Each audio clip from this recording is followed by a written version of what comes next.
बांग्लादेश वो देश जो हर बार दुनिया के सामने एक जैसी कहानी दोहराता है।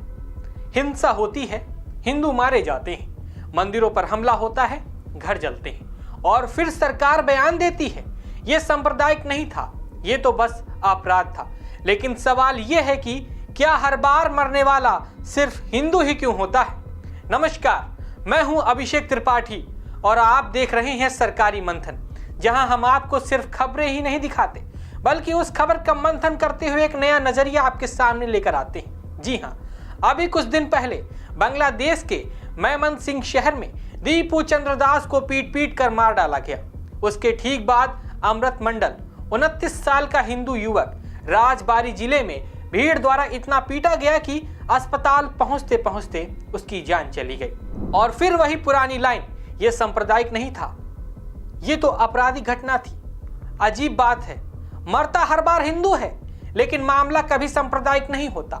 अमृत मंडल के बारे में सरकार कहती है कि वो अपराधी था, जबरन वसूली करता था, उस पर केस थे। ठीक है, मान लिया कि वो अपराधी रहा होगा, पर सवाल यहाँ अपराध का नहीं है, सवाल है भीड़ द्वारा पीट पीट कर मार डालने की संस्कृति।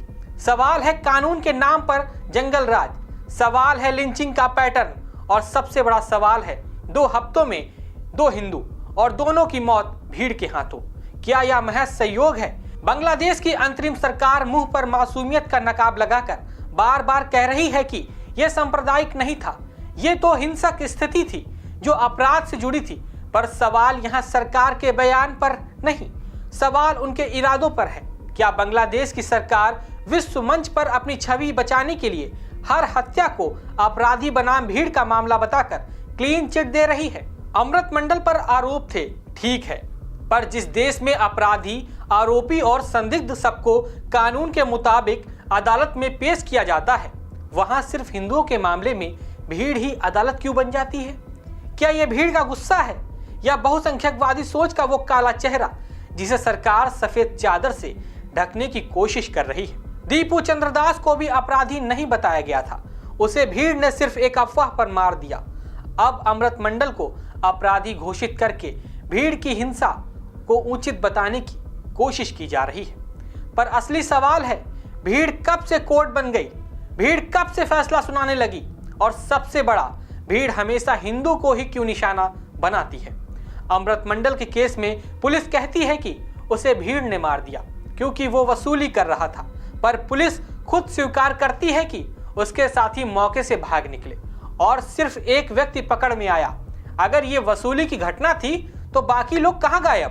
क्या भीड़ सिर्फ अमृत मंडल पर ही टूटी? क्या इसलिए कि वह हिंदू था या इसलिए कि उसके खिलाफ पहले से माहौल तैयार किया गया था? बांग्लादेश का हिंदू समुदाय वर्षों से दबी आवाज में यही कहता आया है, किसी अपराधी के अपराध को साबित करने से पहले उसका धर्म देख लिया जाता है, और अगर वह हिंदू है तो भीड़ खुद को न्यायाधीश भी समझ लेती है और कसाई भी। अंतरिम सरकार लाख दावे करे कि यह सांप्रदायिक नहीं था, पर जमीन की सच्चाई यही है कि हिंदुओं के खिलाफ हिंसा एक पैटर्न बन चुका है। कभी घर जलते हैं, कभी दुकानों पर हमला होता है, कभी मंदिर ढहाए जाते हैं, कभी लड़कियों का अपहरण होता है और अब लगातार युवाओं की लिंचिंग हो रही है। सरकार कहती है हम किसी भी सामूहिक हिंसा का समर्थन नहीं करते, पर उसके बाद भीड़ खुलकर घूम रही है, खुलकर मार रही है और 2 हफ्तों में 2 हिंदू मारे जा चुके हैं। क्या यह सरकार की विफलता नहीं? क्या यह सुरक्षा की गारंटी पर सवाल नहीं उठाता? क्या यह अल्पसंख्यकों की चीखों का मजाक नहीं है? अगर अमृत मंडल अपराधी था तो कोर्ट में पेश किया जाता, जेल में भेजा जाता, मुकदमा चलता, पर नहीं, उसकी पहचान अपराधी नहीं हिंदू बन गई। और बांग्लादेश में इसका मतलब अक्सर होता है भीड़ का टारगेट। आज बांग्लादेश सरकार दुनिया को दिखा रही है कि यह सांप्रदायिक नहीं है, पर सच ये है कि सांप्रदायिकता सिर्फ हत्या में नहीं दिखती। सांप्रदायिकता सरकार की चुप्पी में, भीड़ के चयन में और पीड़ित की पहचान में छिपी होती है। दीपू चंद्र दास, अब अमृत मंडल, कौन होगा अगला? कौन तय करेगा कि अगली लाश सांप्रदायिक होगी या अपराध से जुड़ी?